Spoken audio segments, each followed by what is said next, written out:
Witch by Jill Murphy. Miss Cackle's Academy for Witches stood at the top of a high mountain surrounded by a pine forest. It looked more like a prison than a school, with its gloomy grey walls and turrets. Sometimes you could see the pupils on their broomsticks flitting like bats above the playground wall, but usually the place was half hidden in mist, so that if you glanced up at the mountain, you would probably not notice the building was there at all. Everything about the school was dark and shadowy. Long, narrow corridors and winding staircases, and of course the girls themselves, dressed in black gym slips, black stockings, black hobnailed boots, grey shirts and black and grey ties. Even their summer dresses were black and grey checked. The only touches of colour were the sashes round their gym slips, a different colour for each house, and the school badge, which was a black cat sitting on a yellow moon. For special occasions such as prize giving or Halloween, there was another uniform consisting of a long robe worn with a tall pointed hat. But as these were black too, it didn't really make much of a change. There were so many rules that you couldn't do anything without being told off, and there seemed to be tests and exams every week. Mildred Hubble was in her first year at the school. She was one of those people who always seemed to be in trouble. She didn't exactly mean to break rules and annoy the teachers, but things just seemed to happen whenever she was around. You could rely on Mildred to have her hat on back to front, or her bootlaces trailing along the floor. She couldn't walk from one end of a corridor to the other without someone yelling at her, and nearly every night she was writing lines or being kept in. Not that there was anywhere to go if you were allowed out. Anyway, she had lots of friends, even if they did keep their distance in the potion laboratory, and her best friend Maud stayed loyally by her through everything, however hair-raising. They made a funny pair, for Mildred was tall and thin with long plaits, which she often chewed absent-mindedly, another thing she was told off about, while Maud was short and tubby, had round glasses, and wore her hair in bunches. On her first day at the academy, each pupil was given a broomstick and taught to ride it, which takes quite a long time and isn't nearly as easy as it looks. Halfway through the first term, they were each presented with a black kitten, which they trained to ride the broomsticks. The cats weren't for any practical purpose except to keep tradition going. Some schools present owls instead, but it's just a matter of taste. Miss Cackle was a very traditional headmistress who did not believe in any newfangled nonsense and trained her young witches to keep up all the customs that had been taught in her young day. At the end of the first year, each pupil received a copy of the popular book of spells, a 3-inch thick volume bound in black leather. This was not really to be used, as they already had paperback editions for the classroom. But like the cats, it was another piece of tradition. Apart from yearly prize giving, there were no more presentations until the 5th and final year, when most pupils were awarded the Witch's Hire Certificate. It did not seem likely that Mildred would ever get that far. After only 2 days at the school, she crashed her broomstick into the yard wall, breaking the broomstick in half and bending her hat. She mended the stick with glue and sticky tape, but unfortunately it still flew, though there was an ugly bundle where the ends joined, and sometimes it was rather difficult to control. This story really begins halfway through Mildred's first term, on the night before the presentation of the kittens.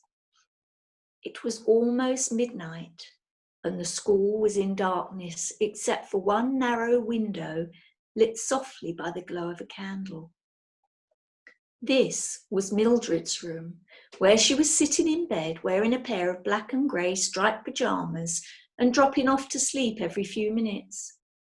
Maud was curled up on the end of the bed, enveloped in a grey flannel nightdress and a black woolen shawl. Each pupil had the same type of room, very simple, with a wardrobe, iron bedstead, table and chair, and a slit window like the ones used by archers in castles of long ago. There was a picture rail along the bare walls from which hung a sampler embroidered with a quotation from the Book of Spells, and also, during the day, several bats. Mildred had 3 bats in her room, little furry ones which were very friendly. She was fond of animals and was looking forward to the next day when she would have a kitten of her own. Everyone was very excited about the presentation, and they had all spent the evening ironing their best robes and pushing the dents out of their best hats. Maud was too excited to sleep, so had sneaked into Mildred's room to talk about it with her friend. "What are you going to call yours, Maud?" asked Mildred sleepily. "Midnight," said Maud. "I think it sounds dramatic."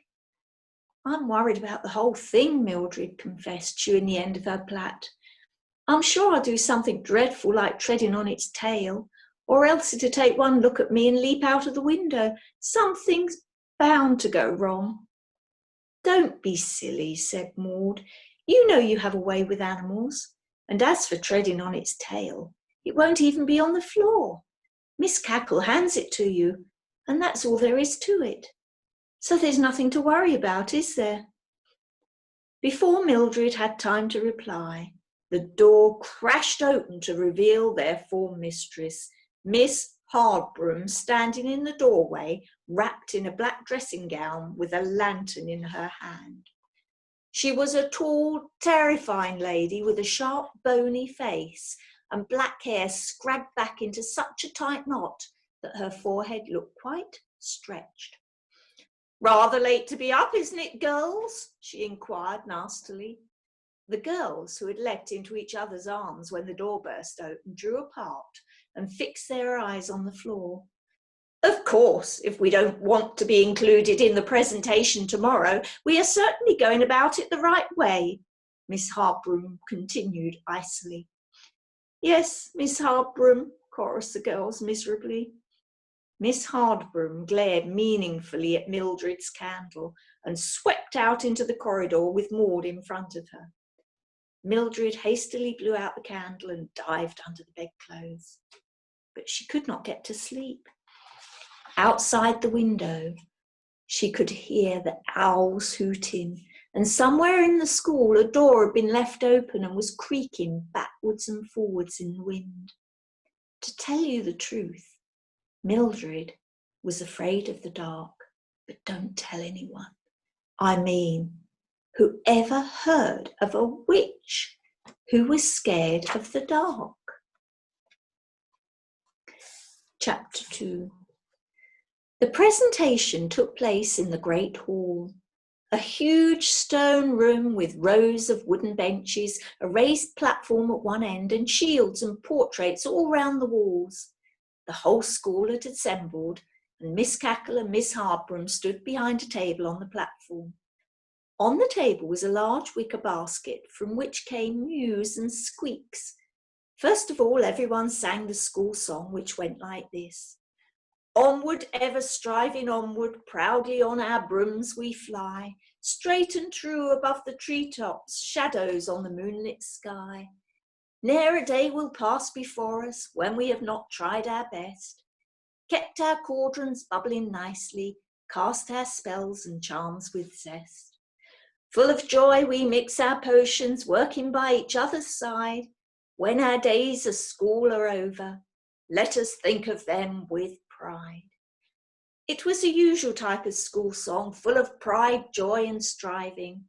Mildred had never yet mixed a potion with joy, nor flown her broomstick with pride. She was usually too busy trying to keep upright. Anyway, when they had finished droning the last verse, Miss Cackle rang the little silver bell on her table, and the girls marched up in single file file to receive their kittens. Mildred was the last of all, and when she reached the table, Miss Cackle pulled out of the basket not a sleek black kitten like all the others, but a little tabby with white paws and the sort of fur that looked as if it had been out all night in a gale. "We ran out of black ones," explained Miss Cackle with a pleasant grin. Miss Hardbroom smiled too, but nastily. After the ceremony, everyone rushed to see Mildred's kitten. "I think HB had a hand in this somewhere," said Maud darkly. HB was their nickname for Miss Hardbroom. "I must admit, it does look a bit dim, doesn't it?" said Mildred, scratching the tabby kitten's head. "But I don't really mind. I'll just have to think of another name. I was going to call it Sooty. Let's take them down to the playground and see what they make of broomstick riding." Almost all the first-year witches were in the yard trying to persuade their puzzled kittens to sit on their broomsticks.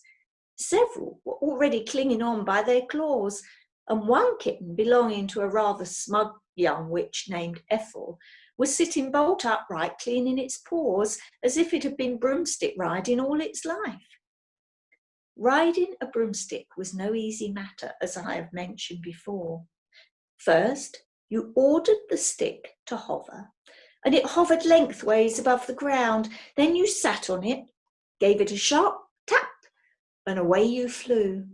Once in the air, you could make the stick do almost anything by saying, "Right, left, stop, down a bit," and so on. The difficult part was balancing, for if you leaned a little too far to one side, you could easily overbalance, in which case you would either fall off or find yourself hanging upside down, and then you would just have to hold on with your skirt over your head until a friend came to your rescue. It had taken Mildred several weeks of falling off and crashing before she could ride the broomstick reasonably well, and it looked as though her kitten was going to have the same trouble. When she put it on the end of the stick, it just fell off without even trying to hold on. After many attempts, Mildred picked up her kitten and gave it a shake. "Listen," she said severely, "I think I shall have to call you stupid. You don't even try to hold on. Everyone else is all right. Look at all your friends." The kitten gazed at her sadly and licked her nose with its rough tongue. "Oh, come on," said Mildred, softening her voice. "I'm not really angry with you. Let's try again." And she put the kitten back on the broomstick, from which it fell with a thud. Maud was having better luck. Her kitten was hanging on grimly upside down. "Oh, well," laughed Maud, "it's a start." "Mine's useless," said Mildred, sitting on the broomstick for a rest. "Never mind," Maud said. "Think how hard it must be for them to hang on by their claws." An idea flashed into Mildred's head, and she dived into the school, leaving her kitten chasing a leaf along the ground, and the broomstick still patiently hovering. She came out carrying her satchel, which she hooked over the end of the broom, and then bundled the kitten into it. The kitten's astounded face peeked out of the bag as Mildred flew delightedly round the yard. "Look, Maud," she called from 10 feet up in the air. "That's cheating," said Maud, looking at the satchel. Mildred flew back and landed on the ground, laughing. "I don't think HB will approve," said Maud doubtfully. "Quite right, Maud," an icy voice behind them said. "Mildred, my dear, possibly it will be even easier with handlebars and a saddle." Mildred blushed. I'm sorry, Miss Hardbroom," she muttered. "It doesn't balance very well, my kitten, so I thought perhaps—" Her voice trailed away under Miss Hardbroom's stony glare, and Mildred unhooked her satchel and turned the bewildered kitten onto the ground. "Girls," Miss Hardbroom clapped her hands, "I would remind you that there is a potion test tomorrow morning. That is all." So saying, she disappeared. Literally. "I wish she wouldn't do that," whispered Maud, looking at the place where their form mistress had been standing. "You're never quite sure whether she's gone or not." Right again, Maud, came Miss Harbrum's voice from nowhere. Maud gulped and hurried back to her kitten. Chapter 3. Do you remember I told you about a certain young witch named Ethel, who had succeeded in teaching her kitten from the very first try? Ethel was one of those lucky people for whom everything goes right. She was always top of the class, her spells always worked, and Miss Harbrum never made any ice remarks to her. Because of this, Ethel was often rather bossy with the other girls. On this occasion, she had overheard the whole of Mildred's encounter with Miss Harbrum and couldn't resist being nasty about it. I think Miss Cackle gave you that cat on purpose, Ethel sneered. You're both as bad as each other. Oh, be quiet, said Mildred, trying to keep her temper. Anyway, it's not a bad cat. It's a learning time. Like you did, Ethel went on. Wasn't it last week that you crashed into the dustbins? Look, Ethel, Mildred said, you'd better be quiet because if you don't, I shall have to turn you into a frog and I don't want to do that. Ethel gave a shriek of laughter. That's really funny, she crowed. You don't even know the beginner's spells, let alone ones like that. Mildred blushed and looked very miserable. Go on then, cried Ethel. Go on then. If you're so clever, turn me into a frog. I'm waiting. It just so happened that Mildred did have an idea of that spell. She had been reading about it in the library. By now, everyone had crowded round, waiting to see what would happen. And Ethel was still jeering. It was unbearable. Mildred muttered the spell under her breath, and Ethel vanished. In her place stood a small, pink and grey pig. Cries and shouts rent the air. Oh no, that's torn it. You've done it now, Mildred. Mildred was horrified. Oh, Ethel, she said, I'm sorry, but you did ask for it. The pig looked furious. You beast, Mildred Hubble, it grunted, change me back. At that moment, Miss Harbrum suddenly appeared in the middle of the yard. Where is Ethel Hallow? She asked. Miss Bat would like to see her about extra chanting lessons. Her sharp gaze fell on the small pig, which was grunting softly at her feet. What is this animal doing in the yard? She asked coldly. Everyone looked at Mildred. I let it in, Miss Harbrum, Mildred said hesitantly. Well, you can just let it out again, please, said Miss Harbrum. Oh, I can't do that, gasped the unhappy Mildred. I mean, well, couldn't I keep it as a pet?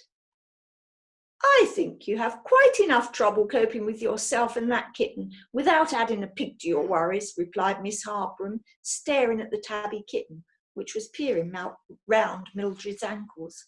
Let it out at once. Now, where is Ethel? Mildred bent down. Ethel, dear, she whispered coaxingly in the pig's ear, will you go out when I tell you to, please? Ethel, I'll let you in again straight away afterwards. Pleading with people like Ethel never works. It only makes them feel their power. I won't go, bellowed the pig. Miss Harbrum, I am Ethel. Mildred Hubble turned me into a pig. Nothing ever surprised Miss Harbrum. Even this startling piece of news only caused her to raise one slanting eyebrow. Well, Mildred, she said, I'm glad to know that you have at least learned one thing since you came here. However, as you will have noticed in the Witches' Code, Rule number 7, paragraph 2, it is not customary to practice such tricks on your fellows. Please remove the spell at once.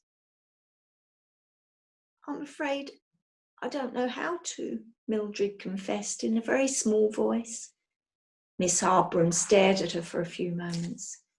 Then you had better go and look it up in the library, she said wearily. Take Ethel with you, and on your way drop in and tell Miss Bat why Ethel will be late. Mildred picked up her kitten and hurried inside, followed by the pig. Fortunately, Miss Bat was not in her room, but it was most embarrassing going into the library. Ethel was grunting loudly on purpose, and everyone stared so much that Mildred could have crawled under the table. Hurry up, moaned the pig. Oh, stop going on, said Mildred as she flicked hastily through the huge spell book. It's all your fault anyway. You actually asked me to do it. I don't see why you're complaining. I said a frog, not a pig, said Ethel pettily. You couldn't even do that right. Mildred ignored the grunting Ethel and kept looking in the book. It took her half an hour to find the right spell, and soon after that, Ethel was her horrible self again. The people in the library were most surprised to see the pig suddenly change into a furious-looking Ethel. Now, don't be angry, Ethel, Mildred said softly. Remember, silence in the library at all times. And she rushed into the corridor. Wasn't that awful, Cat, she said to the kitten, which was curled up inside her cardigan. I think I'd better put you in my room and then go and revise for the potion test. Don't tease the bats, will you? Chapter 4. It was the morning of the potion test, and the girls were filing into the potion lab, each hoping she had learned the right spell, except for Ethel, who knew everything and never worried about such matters. Come along, girls, two to a cauldron, barked Miss Hubble. Today we shall make a laughter potion. No textbooks to be used. Put that book away this instant, Mildred. Work quietly, and when you have finished, you may take a small sip of the mixture to make sure it is correctly made. You may begin. Maud and Mildred were sharing a cauldron, of course, but unfortunately neither of them had learned that particular spell. I think I can remember it vaguely, whispered Maud. Bits of it anyway. She began to sort through the ingredients which had been laid out on each workbench. When everything was stirred together in the cauldron, the bubbling liquid was bright pink. Mildred stared at it doubtfully. I'm sure it should be green, she said. In fact, I'm sure we should have put in a handful of pondweed gathered at midnight. Are you sure? Asked Maud. Yes, replied Mildred, not very definitely. Absolutely sure? Maud asked again. You know what happened last time. I'm quite sure, insisted Mildred. Anyway, there's a handful of pondweed laid out on each bench. I'm positive we're supposed to put it in. Oh, all right, said Maud. Go on then. It can't do any harm. Mildred grabbed the pondweed and dropped it into the mixture. They took turns at stirring it for a few minutes until it began to turn dark green. What a horrid colour, said Maud. Are you ready, girls? Asked Miss Hubble, rapping on her desk. You should have been ready minutes ago. A laughter potion should be made quickly for use in an emergency. Ethel was still working on the bench in front of Mildred, who stood on tiptoe to sneak a look at the colour of Ethel's potion. To her horror, it was bright pink. Oh no, Mildred thought with a sinking feeling. I wonder what potion we've made. Miss Hubble banged on the desk again. We shall now test the potion, she commanded. Not too much, please. We don't want anyone hysterical. Each pupil took a test tube full of liquid and drank a little. At once, shrieks of laughter ran through the room, especially from Ethel's bench, where they had made the best potion of all and were laughing so much that tears rolled down their cheeks. The only two girls who weren't laughing were Mildred and Maud. Oh dear, said Maud. I feel most peculiar. Why aren't we laughing, Mill? I hate to tell you, confessed Mildred. I think, but before she had time to say any more, The two girls had disappeared. "Cauldron number 2, snapped Miss Hardbroom. "You seem to have made the wrong spell." "It was my fault," said Mildred's voice from behind the cauldron. "That I do not doubt," Miss Hardbroom said sourly. "You had both better sit down until you reappear. And then, Mildred, perhaps a trip to Miss Cackle's office would do you some good. You could explain why I sent you." Everyone had left the room by the time the two young witches finally began to reappear. This was a very slow process, with first the head and then the rest of the body becoming gradually visible.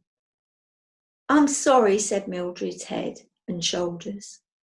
"That's all right," said Maud's head. "I just wish you'd think a bit more. We'd have had the right potion to start with." Sorry, mumbled Mildred again. Then she began to laugh. "Hey, Maud, you do look funny with just your head showing." At once they both began to laugh, and soon they were best friends again. I suppose I'd better go and see old Cackle now," said Mildred when she had completely reappeared. "I'll come with you to the door," offered Maud.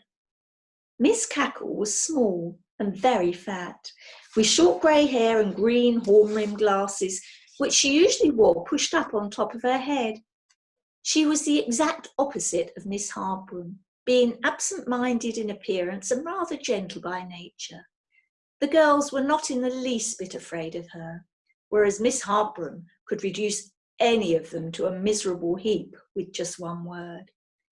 Miss Cackle used a different technique. By always being friendly and pleased to see a pupil in her office, she made them feel embarrassed if they had something unpleasant to tell her, as Mildred nearly always had. Mildred knocked at Miss Cackle's door, hoping she would be out. She wasn't. "Come in," called up the familiar voice from inside. Mildred opened the door and went in. Miss Cackle, glasses on her nose for once, was busily writing in a huge register. She looked up and peered over her spectacles.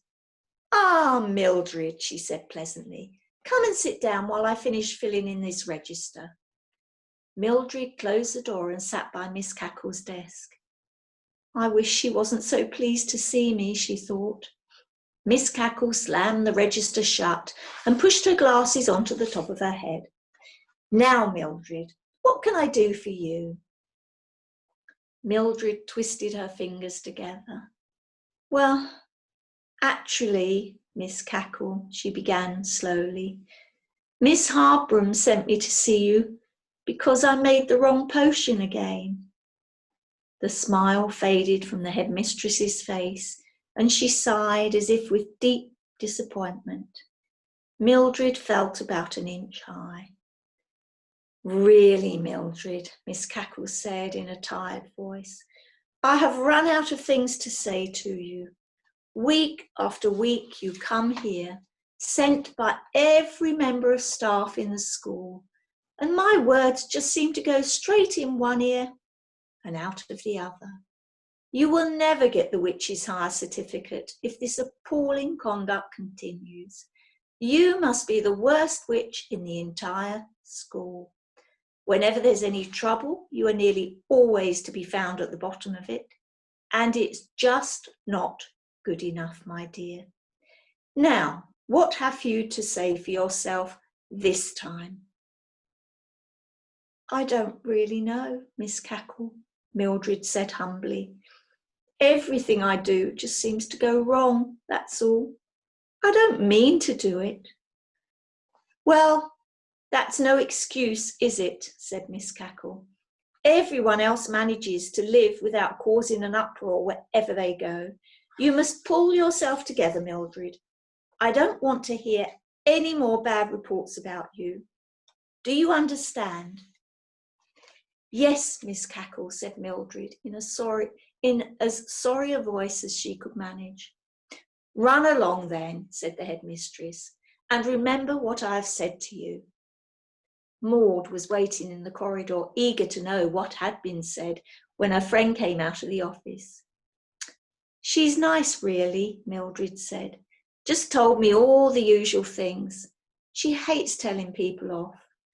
I'll have to try to be better from now on. Come on, let's go and give the kittens another broomstick lesson. And that's where I'm leaving it for today.